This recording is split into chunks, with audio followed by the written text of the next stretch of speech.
You're listening to the Tax Insights Podcast, where the professionals at Hawkins Ash CPAs break down complex tax topics into bite-sized how-tos.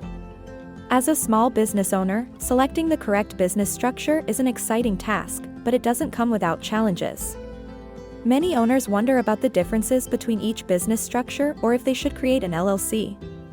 In this episode, Jeff Dvorachek, a tax partner, takes a closer look at LLCs to learn what they are, how they differ from other business structures, and what you'll need to know when choosing the proper business structure for your new endeavor.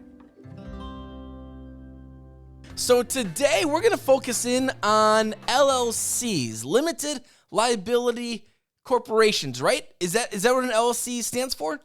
Yeah, limited liability companies is generally how it's referred to. So yeah, let's talk about that. So I guess one of my first questions is regarding an LLC is why? What is it? Who should do it? What are the benefits of it? Because I think we've all heard of LLCs, but I don't really understand the depth of what an LLC actually is. Yeah, the interesting thing about LLCs is it's more of a state thing and it's more of a legal thing rather than an accounting thing.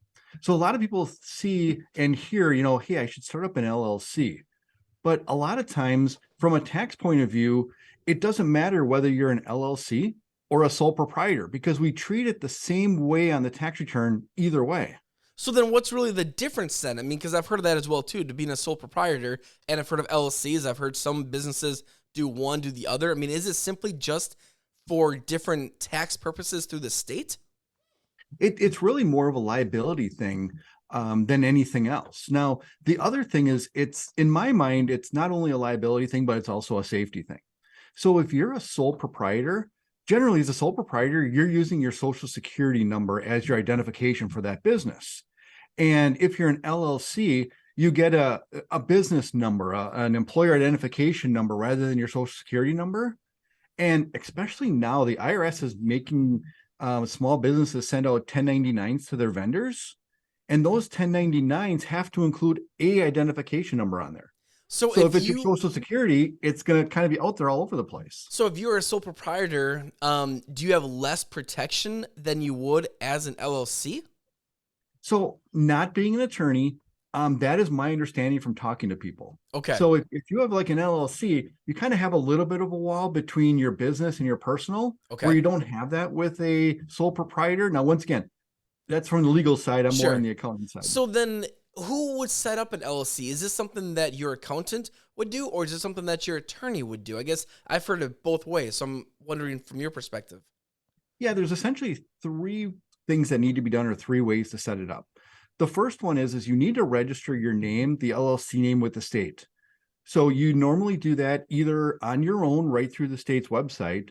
You would go through your attorney to get that name set up. And then the accountants would take care of doing things like, helping you get your employer identification number and things like that. So the majority of the setup for an LLC is done either by the client themselves or by the attorneys. So I know next week, I think we're going to talk a little bit more about LLC, partnerships, DBA, S-Corp, and all the different types of business entities. So we can talk about that next week. But I guess very quickly here, because we only have about a minute left, how does one know if their hobby business, their side hustle, should be a legitimate business or an LLC, or is that complicated to answer? Yeah, it is kind of a complicated answer, but one of the things is if you have to do a lot of reporting to third parties, my recommendation is generally to get an LLC, just so your social security number isn't out there in public as much as it is. Your identification number, your employer identification number, it's a lot less important than your social security number, obviously. No, that makes sense. Jeff, great information here each and every week. Listeners, if you want to connect with the team over at Hawkins Ash, Jeff, what is the best way of reaching out to you guys? I know that you're busy, tax season, right? But hey, what's the contact information? I would go right to our website, which is hawkinsash.cpa, or go to Facebook and see us over there. There we go. Jeff, thank you for your time, and we'll talk to you next week. This has been Tax Insights, presented by Hawkins Ash CPAs. Learn more online at hawkinsashcpas.com. Hawkins Ash CPAs, part of your business, part of your life.